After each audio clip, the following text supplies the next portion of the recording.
Tudo começa muito antes de qualquer massa se formar. A base de um bom panetone está nos ingredientes. E aqui existe uma curiosidade que poucos imaginam. As grandes fabricantes nacionais possuem equipes inteiras dedicadas só a medir a qualidade dos ingredientes lote por lote. Nada é deixado ao acaso.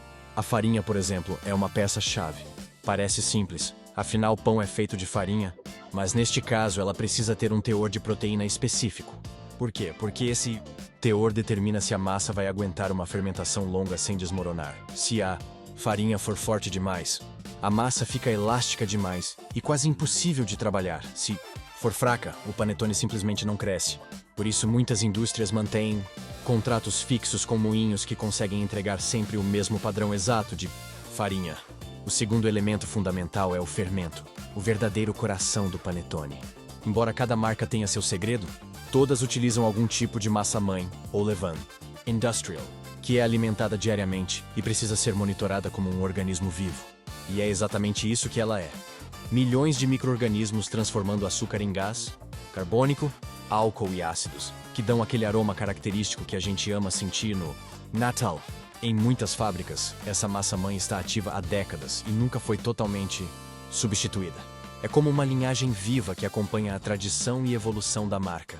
Quase como um avô que conta histórias enquanto ajuda a formar cada panetone. Depois disso entra a parte que já deixa a gente com água na boca. Manteiga, açúcar, gemas, gotas de chocolate ou frutas cristalizadas. Cada um desses ingredientes tem um papel fundamental e qualquer variação mínima pode mudar tudo. A manteiga precisa ter um ponto de fusão, exato para derreter no momento certo durante a sova e se incorporar uniformemente à massa. O açúcar não pode ser refinado demais, porque se isso acontecer, ele carameliza rápido demais nos fornos e interfere na textura final. As gemas pasteurizadas e filtradas criam uma textura homogênea que facilita a aeração da massa. E as gotas de chocolate? Elas passam por um processo chamado confeitaria refratária, que ajuda a manter o formato mesmo após o calor intenso do forno. É por isso que quando você morde o panetone, as gotas não estão derretidas por completo lá dentro. Elas estão lá no ponto perfeito, esperando o seu paladar explorar cada pedacinho. A mistura inicial dos ingredientes acontece em batedeiras industriais gigantes, algumas com capacidade para processar centenas de quilos por vez. Elas funcionam em etapas. Primeiro os elementos secos, depois os líquidos e por último as gorduras. E por que assim? Porque cada ingrediente reage de maneira diferente ao movimento da massa.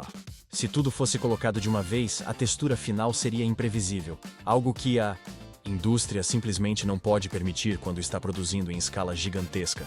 Para garantir consistência, sensores monitoram temperatura e densidade da massa, desde o primeiro minuto. Se a mistura esquenta demais ali no começo, as enzimas se degradam e o panetone perde aroma. Se esfria além do ideal, a fermentação não evolui.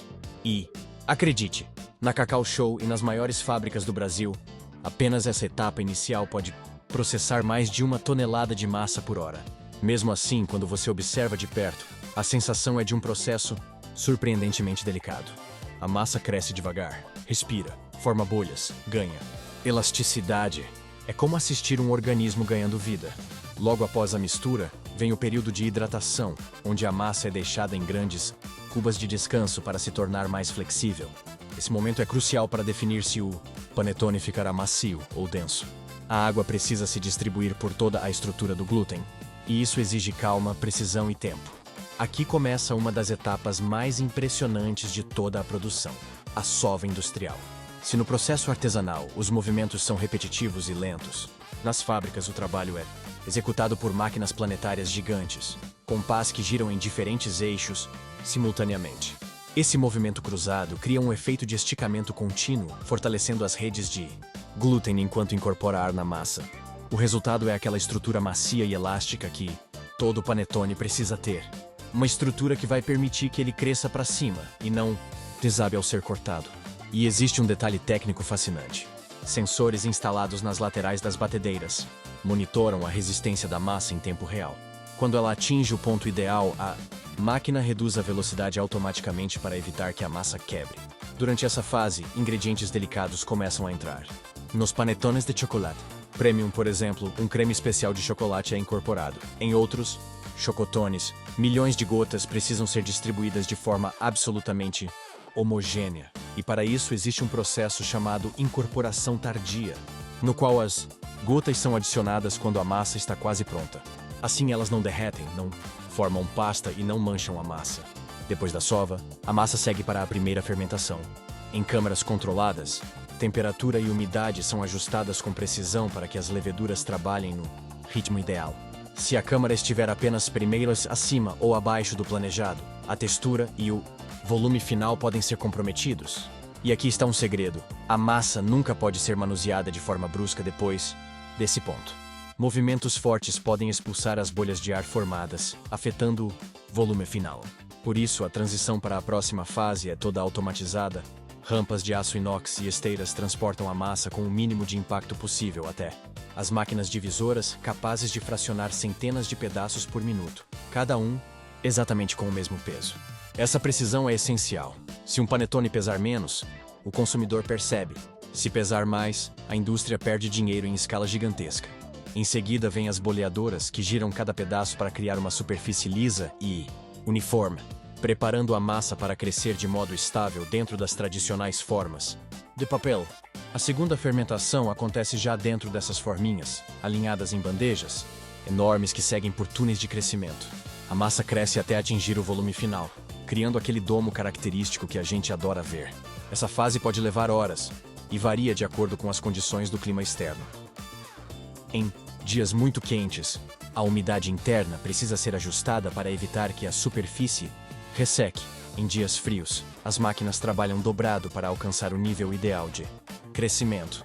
Com a massa já no ponto perfeito, começa um dos momentos mais críticos de todo o processo: o assamento nos fornos tunelizados. Esses túneis podem chegar a dezenas de metros de comprimento e assam centenas de panetones ao mesmo tempo. Dentro deles, o processo acontece em zonas diferentes. Primeiro, um choque de calor para estabilizar a massa. Depois, fases de cozimento gradual, que desenvolvem cor, aroma e estrutura. O domo do panetone, aquele topo arredondado, não é apenas estético. Ele indica que a expansão interna foi equilibrada. Se ele rachar de um lado só, é sinal de que a fermentação aconteceu de forma irregular. Quando saem do forno, ainda quentes e perfumados, começa um dos rituais mais conhecidos da indústria: o resfriamento invertido, onde cada unidade é pendurada de cabeça para baixo em estruturas metálicas para impedir que desabem enquanto a massa ainda está quente e maleável. Sem esse procedimento, o panetone perderia volume e ficaria com aspecto amassado. A gravidade, nesse caso, faz o trabalho, e o processo pode durar várias horas. Antes de qualquer panetone seguir para a embalagem, cada lote é submetido a um rigoroso controle de qualidade. Técnicos analisam textura, umidade, peso, elasticidade e distribuição de gotas ou frutas. Algumas fábricas utilizam tomógrafos industriais que escaneiam o interior do panetone, como se fosse uma radiografia, garantindo que não existam bolhas grandes demais ou áreas sem recheio. É um nível de precisão que surpreende quem imagina que o panetone é um produto simples. Quando tudo é aprovado, começa a etapa de embalagem final. Mas essa embalagem não é apenas estética, ela é engenharia. O panetone ainda quente passa por um período de descanso para estabilizar aromas e evitar condensação. Em seguida, braços mecânicos encaixam cada unidade em sacos protetores de polipropileno metalizado, que funcionam como escudos contra a umidade e oxidação. Esse tipo de filme é responsável por manter o panetone fresco por semanas. Não é apenas uma embalagem bonita, é ciência aplicada. Depois disso, as máquinas dobradoras montam as caixas tradicionais que todo brasileiro reconhece, sincronizando o posicionamento de panetones e embalagens com precisão. Câmeras inteligentes detectam automaticamente o melhor posicionamento da unidade dentro da caixa, garantindo que nenhuma saia amassada ou inclinada. E então as empilhadeiras robóticas organizam dezenas de caixas em blocos perfeitos. Envolvem tudo com filme termoencolhível e preparam para o transporte. No período natalino, as fabricantes operam centros de distribuição em ritmo acelerado, muitos funcionando 24 horas por dia. Caminhões percorrem o país inteiro, alguns até refrigerados quando necessário, para garantir que o produto chegue sem alterações de textura, especialmente nas regiões mais quentes. E aqui vai uma curiosidade impressionante. Na Cacau Show e em outras grandes marcas, a previsão de demanda para cada estado é feita meses antes do Natal, usando dados históricos, temperatura média e poder de compra regional. É por isso que você quase sempre encontra panetones disponíveis mesmo em cidades pequenas. Outro aspecto pouco conhecido é o controle de sazonalidade. Como Panetone tem um pico de vendas extremamente concentrado, geralmente entre novembro e dezembro. As fábricas precisam ajustar toda a operação ao longo do ano para suportar esse aumento. Algumas indústrias chegam a redirecionar máquinas e equipes inteiras de outras linhas para reforçar a produção natalina. E quando dezembro passa, a linha volta gradualmente à normalidade, pronta para o próximo ciclo. Depois de acompanhar todo esse percurso, da farinha ao transporte, fica claro que o Panetone é muito mais do que um simples pão doce. Ele é o resultado de uma cadeia industrial gigantesca, onde biologia, química, engenharia mecânica e logística trabalham em harmonia para entregar um símbolo natalino que encanta milhões de brasileiros todos os anos. E agora eu quero saber de você. Qual parte dessa produção mais te surpreendeu? Deixa aqui nos comentários. Eu realmente quero saber. Se você curtiu esse conteúdo, já sabe, deixa o seu like, se inscreve no canal, ativa o sininho para não perder nenhum episódio e compartilha esse vídeo com alguém que ama Panetone tanto quanto você. E se você acha que já viu tudo, então não imagina o que te espera no próximo episódio. Ele já está aparecendo aí na sua tela. Clica nele e vem comigo descobrir mais um segredo escondido aqui nos bastidores das maiores indústrias do país. Um grande abraço e te espero no próximo vídeo.